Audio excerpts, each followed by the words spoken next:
Bonsoir ou bonjour, c'est selon. Bienvenue dans la 3e émission des Visages de la Recherche. Des hommes, des femmes, des chercheurs, des chercheuses, curieuses, rigoureuses et passionnés qui traquent l'inexpliqué et l'inexplicable.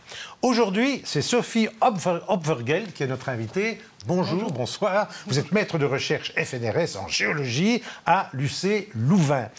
Mais dites-moi, dès l'enfance, vous aviez, paraît-il, les yeux toujours rivés sur le sol à la recherche de roches et d'ammonites. Oui, à la recherche de fossiles. C'est vrai que c'est ça qui m'a attirée en premier lieu, c'était d'aller me promener sur les plages, ramasser des fossiles dans la montagne. Oui. Et c'était en famille souvent. Donc, Et vous en avez trouvé des ammonites? Oui, absolument. De combien? 65 millions d'années? Plus que ça, puisqu'elles se sont éteintes il y a 65 millions d'années.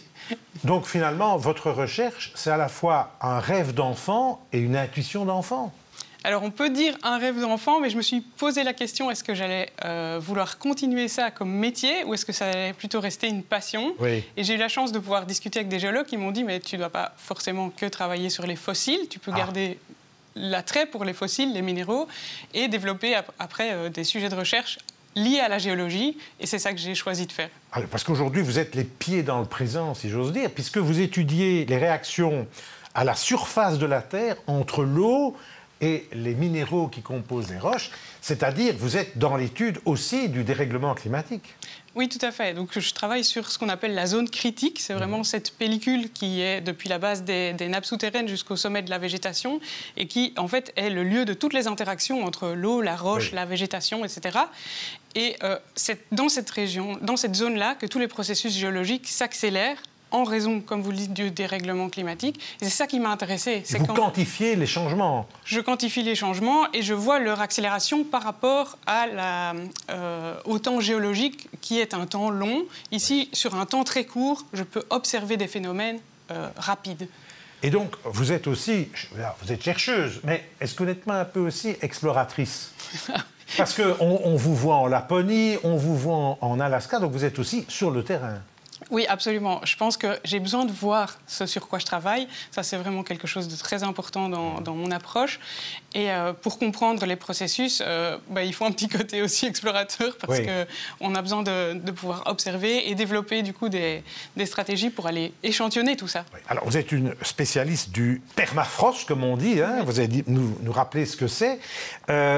Des couches qui peuvent dater de plusieurs millions d'années. Et on a écrit beaucoup de choses à propos de ce permafrost qui pourrait dégeler à tel point que de terribles virus pourraient ressortir et nous décimer. Ça, c'est quand même exagéré, c'est de la science-fiction. Ça, c'est quand même un scénario catastrophe. Donc, pour rappeler, le permafrost, c'est cette couche qui est gelée en permanence pendant 2 années consécutives où la température est inférieure à 0.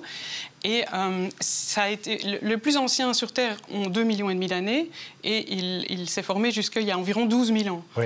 Ça, c'était dans la période des glaciations. Maintenant, il dégèle parce que la température de l'air se réchauffe et on considère que d'ici la fin du siècle, entre 70 et 90% pourraient avoir disparu parce qu'il dégèle.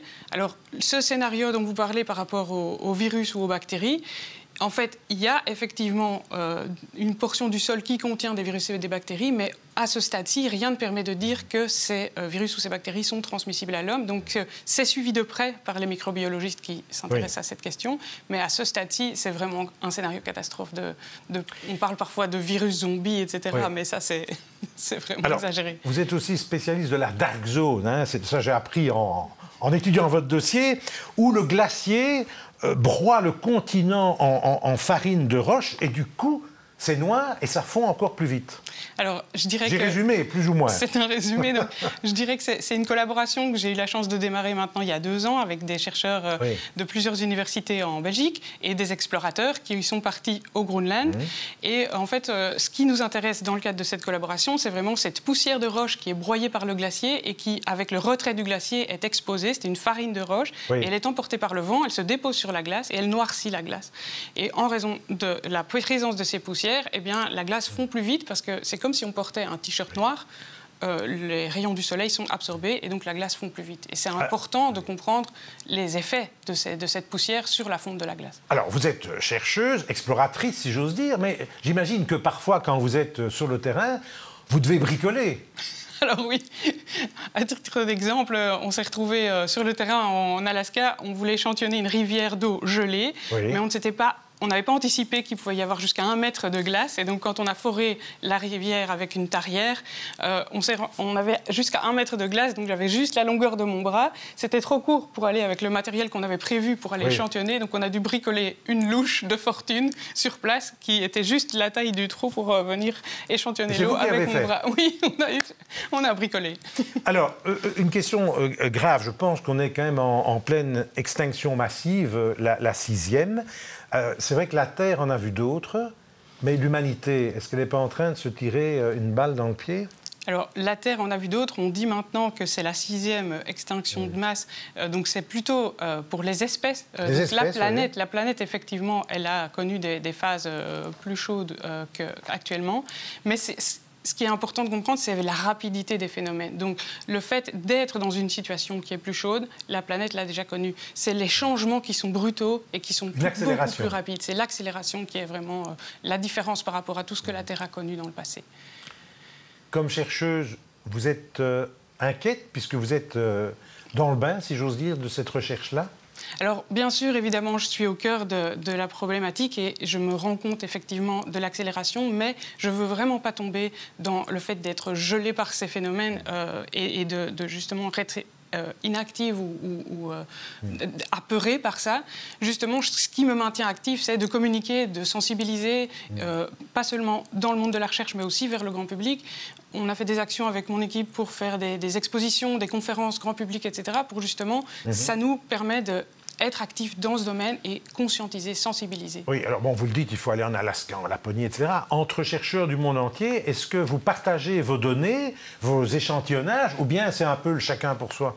Alors vraiment, dans cette communauté, c'est extrêmement important le partage d'échantillons parce qu'on se rend compte de la difficulté d'accès de ces régions. Oui. Et donc, il y a des archives d'échantillons qui sont partagées entre chercheurs, entre pays. Même dans des pays qui sont, entre guillemets, en guerre ou pas en bonne compagnie? Alors, on a toujours partagé les échantillons et d'autant plus maintenant, pour l'instant, comme on n'a pas accès à toutes les zones de Sibérie, les personnes qui possèdent des échantillons de Sibérie sont vraiment prêtes à les partager pour qu'on puisse continuer à comprendre ce qui se passe dans cette région-là. Donc oui, il y a un grand partage d'échantillons et de données dans la communauté sur le permafrost. Au fond, comment est-ce que vous mesurez le succès et l'avancée de vos travaux ? C'est pas facile. Je dirais à l'enthousiasme déjà des chercheurs et de l'équipe qui est passionnée et avec lesquels on a vraiment la chance de pouvoir avancer. Parce que là, je vois ça brille dans leurs yeux quand on fait une avancée ensemble. En fait, on se rend compte qu'on a percé quelque chose, qu'on a compris quelque chose de nouveau. Et cet enthousiasme-là, on peut le communiquer, que ce soit par des publications, par des conférences, par des événements avec le grand public. Et ça, pour moi, c'est vraiment une avancée. C'est ça qui nous fait avancer ensemble, en fait. Vous travaillez souvent, d'ailleurs, avec des étudiants en vous. Oui. Oui, en permanence, en fait, c'est ça qui me stimule. Donc, c'est parce qu'au sein de mon équipe, on est une équipe pluridisciplinaire et je me rends compte qu'il n'y a que comme ça qu'on peut vraiment faire des liens entre les différentes disciplines et avancer plus loin. Ils arrivent tous avec leurs idées, avec leurs approches, avec leur méthodologie et c'est ça qui me passionne, c'est qu'on peut aller beaucoup plus loin avec ces différentes approches. Qu'est-ce que vous espérez trouver dans votre recherche, dans les années qui viennent? Vous êtes encore très jeune, donc vous êtes encore parti pour pas mal d'années. Qu'est-ce que vous avez envie de trouver? Qu'est-ce que vous rêvez de trouver? Alors, qu'est-ce que je rêve de trouver? Je rêve de pouvoir quantifier un effet, en fait, une sorte de stabilisation du phénomène. Donc, pour le moment, tous les signaux sont à l'accélération, la libération de carbone dans les sols qui dégèlent en Arctique. Mais on a aussi conscience qu'il y a une part de ce carbone qui peut rester piégé dans le sol et qui peut former des associations avec les minéraux. À ce moment, pour l'instant, c'est encore très mal quantifié. Et j'aimerais vraiment aller plus loin avec cette quantification pour qu'on puisse effectivement mettre un chiffre et se dire, OK, est-ce que dans le futur, ça va avoir un impact? Dans quelle mesure est-ce que ça va influencer les modèles? Et permettre en fait d'être plus précis sur toutes les prédictions qu'on fait actuellement. Dans combien de temps vous espérez? 2 ans, 10 ans, 20 ans? Ou c'est impossible à dire? Eh bien, je dirais que ça... ça s'accélère en permanence parce que quand j'ai commencé à travailler sur le permafrost, j'ai fait une première mission en 2018 où je m'étais dit il va falloir plusieurs thèses de doctorat pour que je voie des évolutions sur le terrain et que je m'assure qu'il y ait vraiment une continuité entre les thèses. Et je suis retournée en 2023, il y avait déjà des changements visibles. Donc parfois même au sein d'une thèse ou de deux thèses qui se succèdent, on voit des changements très très rapides. Donc je pense que ça pourrait être plus rapide qu'on ne le croit. Dites-moi, quelle est la qualité que vous estimez la plus précieuse pour un chercheur et dans la recherche? Et peut-être un défaut qui pourrait aider? Alors, la qualité la plus précieuse, je dirais que c'est d'avoir une petite part de créativité pour pouvoir... un petit côté artiste pour pouvoir penser en dehors de sa boîte d'outils de chercheur et faire des liens avec des choses qu'on n'a pas forcément anticipées à l'avance. Parce que c'est quand on a des données qui ne répondent pas à ce qu'on avait prévu, qu'on ne comprend pas. Si on a un côté créatif, on peut à ce moment-là dépasser ça et trouver une explication qui tient la route. Un défaut, c'est peut-être de vouloir être trop rigoureux au point de vouloir répéter, et puis finalement de ne jamais trouver la tendance. Donc il faut de la rigueur, mais il faut à un moment donné accepter qu'on ne pourra pas tout quantifier.